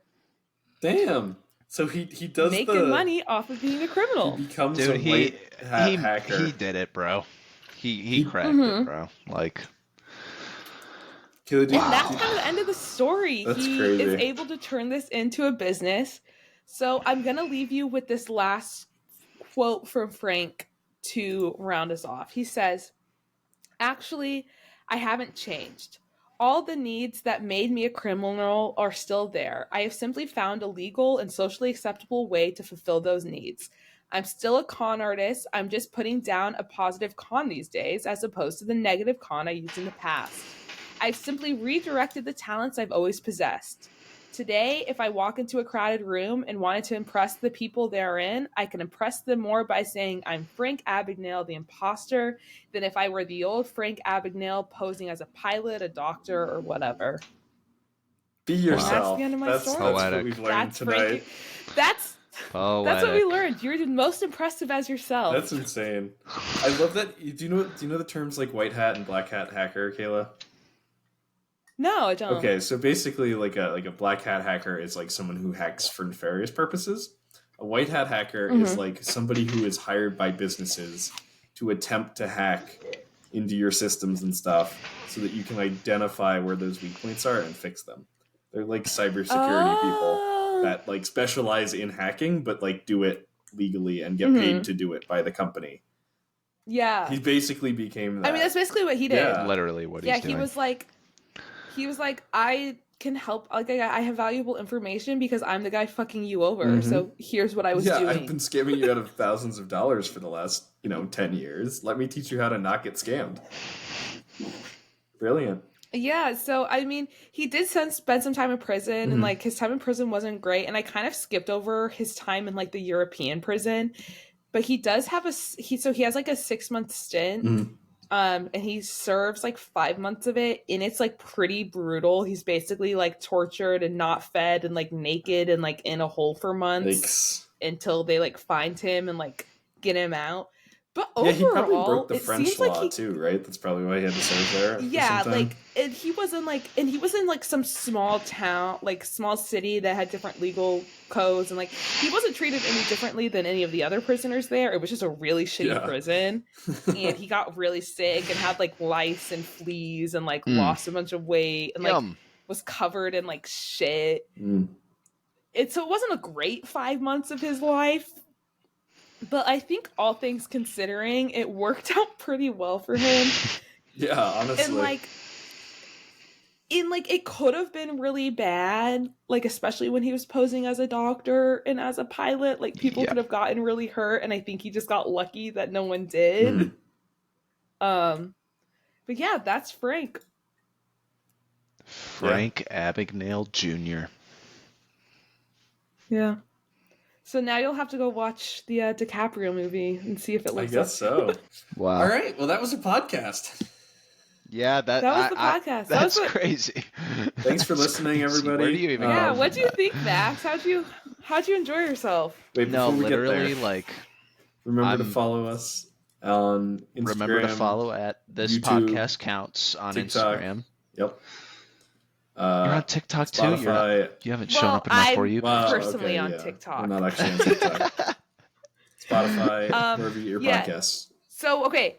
All right. This is what you need to do. If you're listening and you care about me at all in any sense, you need to go follow the Instagram. That's step 1. Step 2, Or go me, to our if you YouTube care about page. me also. Hit Nick, shut the fuck up. Oh, I thought you meant to go follow your Instagram page. Don't follow my Instagram, please. Okay, no. Let me give step 2. Step 2, go to our YouTube page. Make sure you hit the subscribe button. Don't just watch and subscribe. When you're watching the video, make sure to hit the thumbs up button. If you've got any questions, comments, concerns about the videos, you can leave those in the comment section. That's what it's there for.